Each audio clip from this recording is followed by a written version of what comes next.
Sir, ஜாதக பிரகாரம் சில பேர் மகிழ்ச்சியான வாழ்க்கையவே வாழ்ந்துகிட்டு இருக்காங்க.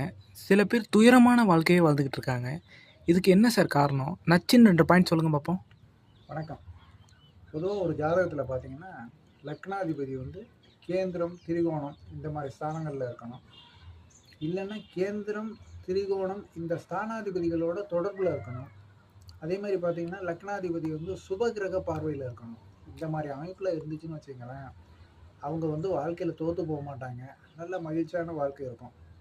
ஆனால் அந்த லக்னாதிபதி பார்த்தீங்கன்னு வச்சுங்களேன், ராகு, கேது இந்த மாதிரி பாவ கிரகங்கள் சம்மந்தப்பட்டு இருக்கிறது, 6, 8, 12 இந்த மாதிரி மறைவு ஸ்தானங்களில் போய் அமர்ந்திருக்கிறது, இல்லைன்னா லக்னமும் ராசியும் சஷ்டாஷ்டகம்ங்கிற 6, 8ங்கிற அமைப்பில் இருந்துச்சுன்னு வச்சுங்களேன், வாழ்க்கை போராட்டமாகவே தான் இருக்கும். எதாக இருந்தாலும் கஷ்டப்பட்டு தான் ஒரு காரியத்தை செஞ்சு முடிக்கணுங்கிற ஒரு அமைப்பு இருக்கும்.